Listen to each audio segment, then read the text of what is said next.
मेरे साथ दया सिंह साहब जुड़ गए हैं। मैं कोशिश तो असल में दया सिंह साहब का कनेक्शन की थोड़ी दिक्कत हो गई थी, नहीं तो मैं शुरुआत तो इनसे करना चाह रहा था, क्योंकि दया सिंह साहब मैं इसलिए, ये एक बहुत सेंसिटिव मैटर है। जैसा जैसा अखबारों में पढ़ने को मिल रहा है और जिस तरह से इसके ट्रेलर देखे गए हैं और जिस तरह से एसजीपीसी, अकाली दल और इन सारे लोगों ने है, उन्होंने कहा है कि सिखों को बहुत खराब टेस्ट में दिखाया गया है। मैं थोड़ा इसलिए आपसे ये समझना चाह रहा हूं, 84 के दंगों में इस देश में पिक्चरें बनी हैं, सफल हुई हैं, लोगों ने देखा है, उस दर्द को सहा है, लेकिन उससे दंगा नहीं भड़काया गया है। उसका एक उस समय की जो व्यवस्था थी, जो बेबसी थी, जो मजबूरी थी, जो सफरिंग थी, उसको दिखाया गया है, लेकिन दंगा भड़क नहीं उससे भड़का है। इस पिक्चर से जिस तरह से वो बात कर रही हैं, वो मतलब पूरी एक कौम को ही आपको करके एक किनारे ढकेल रहे हैं। मैं इस पे आपसे इसलिए समझना चाहूंगा कि अगर एसजीपीसी भी आ रही है, अकाली दल भी आ रहे हैं, ये लोग सेंसिटिव लोग हैं। ये ऐसा नहीं कि हर पिक्चर के लिए लोग आ जाते हैं। भाई इसी देश में सरदार जी लोगों के ऊपर जितने हम मजाक हुए थे, तो इसका मतलब एसजीपीसी तो अभी से रोज उसको वो करने चाहिए, नहीं आते थे। मैं इस पे समझना चाहूंगा कि ये सेंसिटिविटी वाला मामला है और कंगना रनौत को इसमें रेन इन करना जरूरी है। पिक्चर चले ना चले, आए ना आए, वो एक अलग बात है, लेकिन अगर इस पिक्चर से इस देश के आपसी संबंधों में कहीं भी दरार पड़ रही, तो इस पिक्चर को रोकना जरूरी है। मैं इस तरह से, और इसमें क्या क्या दिक्कत है दया सिंह साहब, एज अ सिख आपको इस पिक्चर से क्या शिकायत हो सकती है? मैं आनंद जी, आपकी बात, और ये अच्छा रहा कि मैं बाद में जुड़ा, क्योंकि पहले शुरुआत होती तो शायद मैं समझ ना पाता, और मुझे अच्छा लगा इन दोनों अपने दोस्तों की बात सुनकर, तो मुझे अच्छा लगा। बात ये है कि शिवा आज जी को भी इन्होंने आप ठीक देखा। से जानते, शिवा जी को भी आप हाँ ठीक से जानते हैं भाई, आप हाँ उनको जी, हाँ जी, हाँ जी, अलग हाँ। जी। तो मेरा ये कहना था कि इनको आज समझ आनी चाहिए थी कि अकाल तख्त पर कल सुखबीर बादल को 2007 से 2017 के लिए पेश होना पड़ा, और उसको दोषी करार करके उसको तनख्वाहिया लगाकर आज उसको सजा, और इस हफ्ते में या 10 दिन में सजा होगी उनको। तो इनको यह समझ में नहीं आ रहा है कि सिखों के पास एक रिवायतें हैं। सिखों ने तो महाराजा रणजीत सिंह को भी अकाल तख्त पर बुलाकर बाबा फूला सिंह ने कोड़े लगा दिए थे।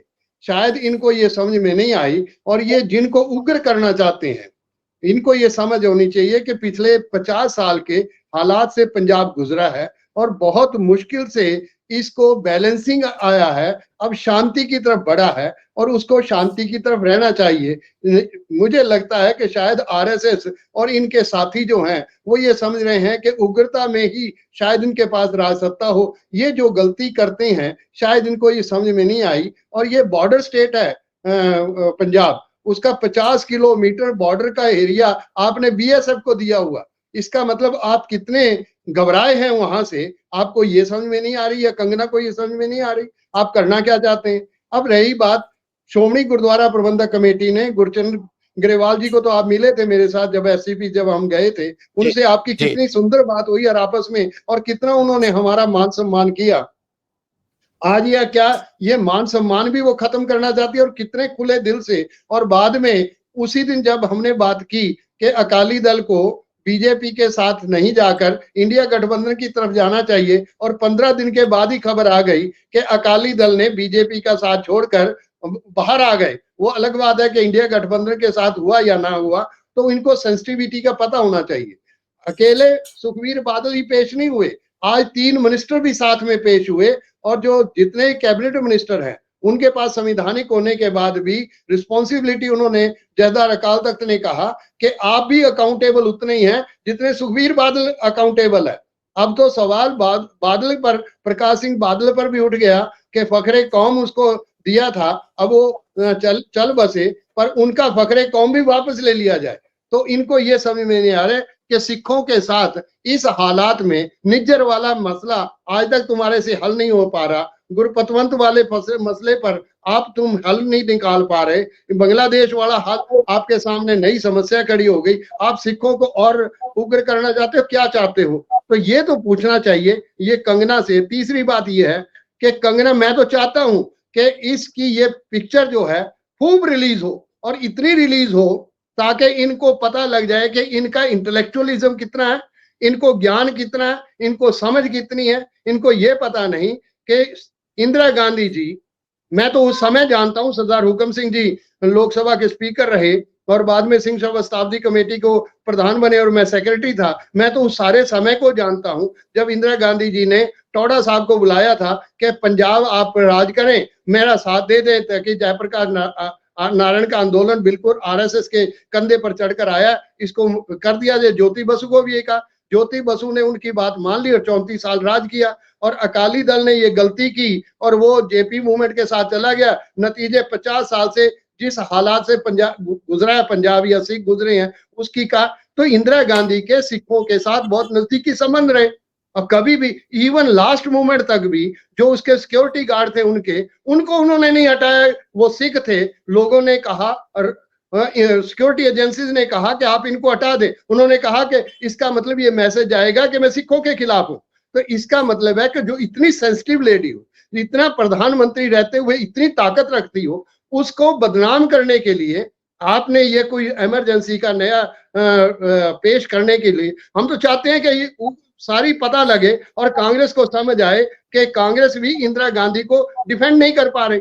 मैं तो वो दिन भी जानता हूं 1984 में जब इंदिरा गांधी जी ने गुरचरण सिंह टोडा को बुलाया और उनको कहा कि मैं सारे आप अरेस्ट दे दो, मैं किसी पर कोई मुकदमा नहीं बनाऊंगी और आप मैं इस हालात से, क्योंकि वायलेंस से वायलेंस को काउंटर नहीं, 2 जून 1984 का उनकी स्टेटमेंट पढ़े इंदिरा गांधी जी की, उन्होंने कहती हैं कि वायलेंस को वायलेंस से काउंटर नहीं किया जा सकता, हेट को हेट से खत्म नहीं किया जाता, but some misguided Hindus, who were the misguided Hindus. उस बात को अडवाणी जी ने अपनी किताब माई कंट्री माई लाइफ में कह दिया कि हमारा दबाव था इंदिरा गांधी पर। इंदिरा गांधी तो ब्लू स्टार ऑपरेशन नहीं करना चाहती थी। इसका मतलब है कि कांग्रेस को भी ये समझना चाहिए कि मैं तो समझता हूं कि ये फिल्म इमरजेंसी वाली आए, ये जो इल्जाम उसके ऊपर भिंडरा वाले को लाकर लाना चाहती है, उसको यही नहीं पता कि भिंडरा वाला तो 1978 में निरंकारी जब अमृतसर में वैसाखी पर निरंकारी को सम्मेलन करने के लिए इजाजत दे दी, अकाली दल की सरकार थी, अकाली दल ने गलती की और 12-13 आदमी बिल्कुल नंगे पांव उस समागम पे चले गए, क्योंकि निरंकारी जो थे वो सिखों के खिलाफ बोलते थे और वो भी खालसा दिवस पर उसका सम्मेलन क्यों करने, और वहां 12 आदमी मारे गए। नतीजे क्या निकले, भिंडरावाला उसके बाद आया। भिंडरावाला 1975-76 में कहां से आ गया। तो मैं ये समझता हूं कि ना तो उसको समझ है, ना उसको ये एहसास है, ना उसको सेंसिटिविटी है, ना उसको संवेदनशीलता है। इंदिरा गांधी जी अभी भी, जब राहुल गांधी अमृतसर गए और दरबार साहब जाके गए, कितना प्यार और रिस्पेक्ट उस राहुल गांधी को मिली। जबकि गुरचरण सिंह ग्रेवाल ने, जो सेक्रेटरी हैं एसजीपीसी के, उन्होंने कहा और मैंने उनको कहा कि ये गलती नहीं करनी चाहिए, कि इनका क्या कसूर है। सरदार मनमोहन सिंह ने पार्लियामेंट हाउस के पटल पर जब माफी की बात की 1984 के बारे में, पूरा सिख समाज उनके साथ खड़ा हो गया। 2004 में 145 से 2009 में जो मनमोहन सिंह के नाम से इलेक्शन लड़ा गया, 261 सीट का फर्क पड़ा इसको कांग्रेस को। तो शायद हम लोग ये समझ नहीं पा रहे, शायद इनको ये डर है कि इस समय सिख जो है वो शायद उससे टूट गया है। और जो बात सामने आई कि अकाली दल इस समय बीजेपी के साथ नहीं जाना चाहता, तो शायद ये उनको उग्र करके किस रास्ते पर ले जाना चाहते हैं देश को, ये खतरनाक रास्ता है। ये पता नहीं क्या दिखाएंगे क्या नहीं दिखाएंगे। हम तो ये चाहते हैं कि इनका जो अंदर का सारे का सारा, जब अडवाणी ने किताब 2009 निकाली थी 2012 में, तो जब 2012 का इलेक्शन पंजाब में हो रहा था, वो स्टार प्रचारक थे, उनको रोक दिया गया कि आप पंजाब में प्रचार करने नहीं जाएंगे। ये तो ट्रिब्यून के खबर पर छपी हुई है। तो मैं समझता हूं कि ये जो रास्ता हमारे संबंध मैं समझता हूं कि इंदिरा गांधी जी को ना तो सिख समझ सके और ना ही अकाली समझ सके और ना ही कांग्रेस को उस समय ये चिंतन आया। नतीजे हमने भुगते हैं, कांग्रेस ने भी भुगते हैं। ये नहीं कि कांग्रेस ने, जब इंदिरा गांधी जी ने ये कहा कि सम मिसगाइडेड हिंदूज, पूरी कांग्रेस को ही आरएसएस ने टेक ओवर कर लिया। बाद के जो हालात हमारे सामने, तो मैं ये समझता हूं कि सिखों को, वो जो सिख, और शायद आपको ध्यान में होगा कॉन्स्टिट्यूशन, जिस दिन 26 नवंबर 1949 को कॉन्स्टिट्यूशन की अडॉप्शन होनी थी, सरदार हुकम सिंह और भूपिंदर सिंह मान दोनों वॉकआउट कर गए। और वॉकआउट केवल इस बात पर किए कि ये कॉन्स्टिट्यूशन मिनॉरिटी को प्रोटेक्ट नहीं कर सकेगा। जबकि मैं एक लाइन आपको पढ़ के सुना दूं, जब the Congress assures the six that no solution in any future constitution will be acceptable to the Congress, that does not give them full satisfaction। यहां तक तो आजादी की लड़ाई लड़ रहे थे। मैं कई बार कहता हूं कि 1920 को इन सबको, इस देश को भी नहीं भूलना चाहिए जब गांधी खिलाफत मूवमेंट के साथ खड़े हो गए। उसके बाद बाबा खड़क सिंह की अध्यक्षता से सिख लीग की, उसमें मोहम्मद अली जौहर, शौकत अली, गांधी और मोतीलाल नेहरू उस मीटिंग में आए। और मोहम्मद अली जौहर ने जब ये कहे कि खालसा जी, हमारे बुजुर्गों ने हाकिम रहते आप पर ज्यादतियां की, हम उसकी माफी मांगते हैं, मैं अपनी और अपने भाई शौकत की गर्दन पेश करता हूं, आपका मन करे तो काट लें, पर इस समय जरूरत है हम सबको एक होने की। सिख, मुस्लिम और हिंदू सारे एक मंच पर आ गए। आज वो क्या करना चाहती है कंगना, क्या दिखाना चाहती है इस देश को, किस रास्ते पर इस देश को लेकर जाना चाहती है? मेरा सवाल है कि हम सब की जिम्मेदारी आज ये है कि हम सबको आगे बढ़कर ये बात समझनी चाहिए कि ये देश हम सब का है, इस देश को देश रहने दे। ये जो हालात आपने पैदा किए हैं पिछले 10 साल में, जिस हालात से ये देश गुजर रहा है, और बांग्लादेश की महिला जो उनकी वहां की वो प्रधानमंत्री, वो जब से यहाँ बैठी है, नतीजे आपने वहां क्या हाल हो रहा है बांग्लादेश में, और यूएन तक ये बात उठ रही है। तो किस हालात में हम जाना चाहते हैं? ऑलरेडी निज्जर और गुरपतवंत वाला इशू तुम सेटल नहीं कर पा रहे, तो आपके पास रास्ता क्या है? मैं समझता हूं कि ऐसी फिल्मों को समझना चाहिए और उन लोगों को भी समझना चाहिए जो फिल्म जो सेंसर बोर्ड है उनको भी ये समझना चाहिए कि इससे देश के हालात सुखदायी नहीं हो सकते, अच्छे नहीं बन सकते, बिगड़ेंगे।